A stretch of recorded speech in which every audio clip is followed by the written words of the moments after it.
जय गुरुदेव। कुंभ ने कहा कि अश्रद्धालु से कुछ कहना निरर्थक होता है। अतः यदि आप मेरे वचनों में उपादेयता मानते हों और सुनने में श्रद्धा रखते हों, तभी मैं अपने ज्ञान अनुसार ब्रह्म का उपदेश करूँगा।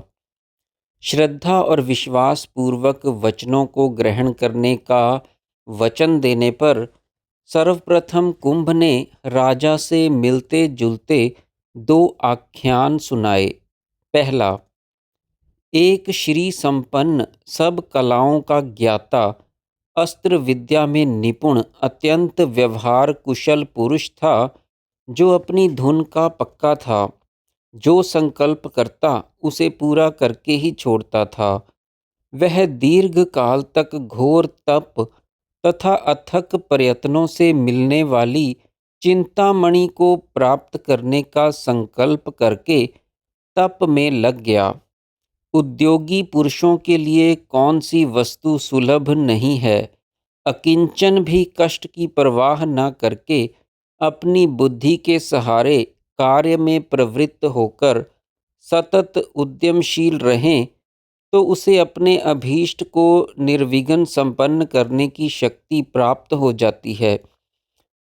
अतः महान उद्योग तथा तप साधन करने पर शीघ्र ही चिंतामणि उसके सामने प्रकट हो गई। इतनी जल्दी प्रकट हुई चिंतामणि को पाकर वह अज्ञान और भ्रमवश यह निश्चय ही नहीं कर सका कि यही वह चिंतामणि है जो अत्यंत दीर्घकालीन घोर परिश्रम और परम सौभाग्य से प्राप्त हुआ करती है। वह मूर्ख अज्ञानी चिंतामणि की अवज्ञा कर नाना प्रकार की शंका, संदेहों, शास्त्र कथित दीर्घकाल में प्राप्य आदि चिंतामणि विषयक वर्णनों में ही उलझ गया। तब अपनी अवज्ञा देखकर चिंतामणि अदृश्य हो गई। अवहेलना अथवा दुरुपयोग करने वाले की सिद्धियां ऐसे ही त्याग देती हैं, जैसे धनुष से छूटा हुआ बाण प्रत्यंचा को त्याग देता है। वैसे यह नियति निर्धारित नियम भी है कि प्रारब्धवश प्राप्तव्य को समय से पहले नहीं पाया जा सकता।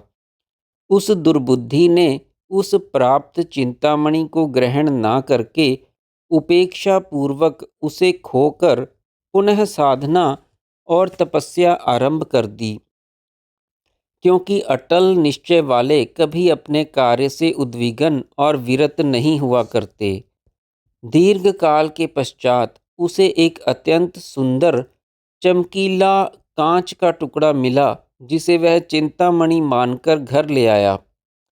उसी के भरोसे वह अपनी समस्त धरा धाम संपत्ति का परित्याग कर वन में चला गया और अनेक कष्ट, अभाव और खेद संताप उठाए, क्योंकि उस कांच के टुकड़े से कुछ मिलना तो था नहीं।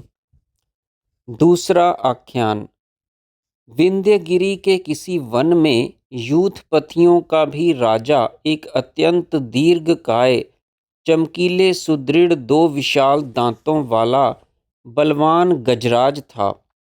एक बार उसे एक महावत ने सुदृढ़ लौह जंजीरों से बड़े भारी आलान में कसकर बांध दिया।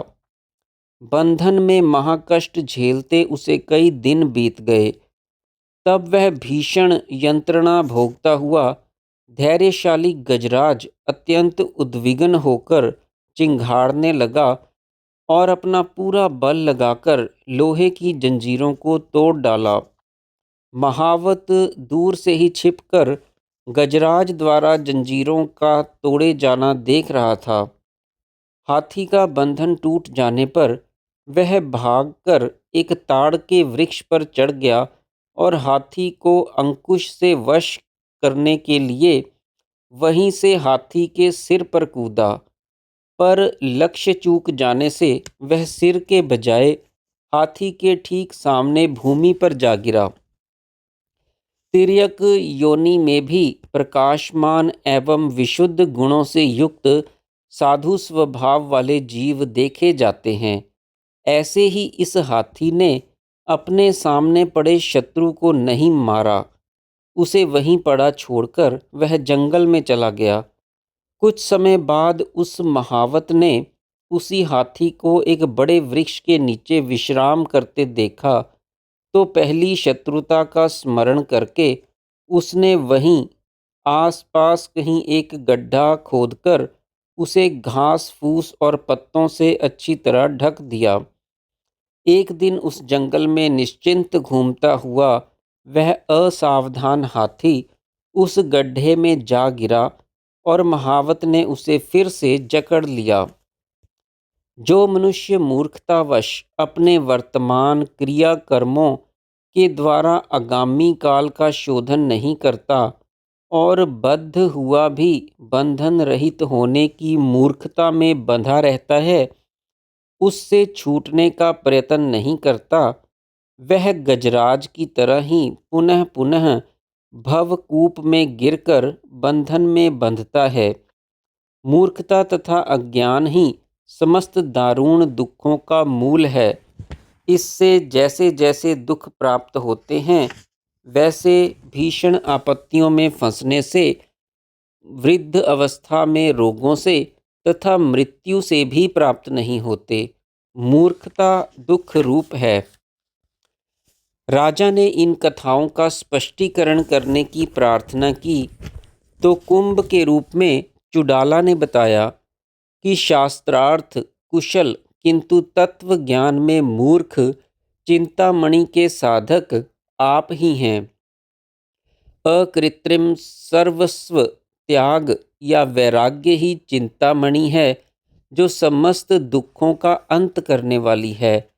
अपने वैराग्य पूर्वक बंधु बांधवों, स्त्री पुत्र, संपूर्ण राज्य का तो परित्याग आपने कर दिया और इस दूर देश में आकर कमंडल, चटाई, आश्रम, निवास स्थान आदि बनाकर अपना लिए, परंतु वैराग्य के सुफल आत्मज्ञान को उपेक्षित कर दिया। अतः अभी आपके मन में यह संदेह है कि यह सर्वस्व त्याग महान अभ्युदयशाली परमानंद नहीं है। वह तो इससे भी उत्कृष्ट कोई और ही वस्तु है, जो चिरकाल या जन्म जन्मांतर की साधना से ही प्राप्त होगी। इस चिंता से आपके संकल्प लगातार बढ़ते गए और आपका त्याग तथा वैराग्य आपको छोड़कर चला गया। जैसे वायु के चलने से वृक्ष स्थिर नहीं रह सकता, वैसे ही थोड़ी सी भी चिंता को अपने हृदय में स्थान देने पर त्याग और वैराग्य स्थिर नहीं होते। पहले तो आपने मन को वासना शून्य करके अनासक्त भाव से सर्व त्याग का उपक्रम किया और बाद में तपस्या, त्याग की भावना, वासना तथा संकल्प आदि क्रियाएं स्वीकार कर ली।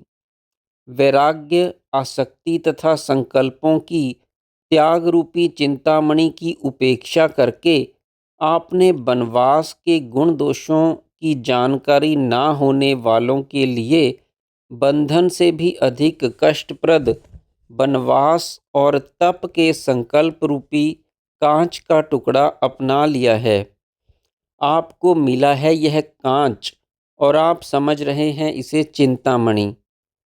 त्रिलोकी के आधार चित्त के चिंता तथा संकल्पग्रस्त हो जाने पर भला निरंजन सर्वत्याग की प्राप्ति कैसे हो सकती है। चिंता ही चित्त कहलाती है और इसी का दूसरा नाम संकल्प है। आपका किया हुआ चिंतामणि रूप वैराग्य पूर्ण त्याग, उपेक्षा करने और तप, त्याग, वनवास आदि के संकल्प जाल में फंस जाने से आपको छोड़कर चला गया है। संकल्प तथा वासनाओं से सर्वथा शून्य चित्त ही चिंतामणि है और तप, त्याग, वनवास आदि संकल्प और वासनाओं से अहम भाव चित्त कांच का टुकड़ा है। जिस गजराज का वर्णन किया गया है वह भी आप ही हैं। उसके दो श्वेत सुदृढ़ दांत आपके वैराग्य और विवेक हैं। हाथी को वश में करने के लिए तत्पर महावत आपका अज्ञान है। लौह जंजीरें आपके आशापाश हैं, जिनसे आप सिर से पैर तक बंधे हुए हैं। आप अत्यंत बलवान हैं। आपने अपने त्याग वैराग्य से अज्ञान रूपी महावत को पटक तो दिया, परंतु मनस त्याग रूपी तलवार से उसका विनाश नहीं किया। वह आपको वश में करने के लिए आंख लगाए अवसर की ताक में छिपा बैठा रहा। अकंटक राज्य का त्याग लौह जंजीरों को तोड़ डालने के समान है। लोहे की जंजीर तोड़ना तो आसान है, परंतु मन से भोगों की वासना तथा संकल्पों का निवारण अत्यंत दुष्कर है। जिसका आपने वध नहीं किया, उस अज्ञान रूपी महावत ने आपको इस विंध्यगिरि रूपी भूतल पर उग्र तपस्या के आग्रह रूपी गर्त में ला पटका है। यदि आपने चुड़ाला के आत्मज्ञान तथा परमात्मा के साक्षात्कार के सर्वथा उचित आग्रह का आदर नहीं किया था, तो सर्व त्याग का ही आश्रय लेकर क्यों नहीं रहे, संपूर्ण त्याग क्यों नहीं किया। जय गुरुदेव।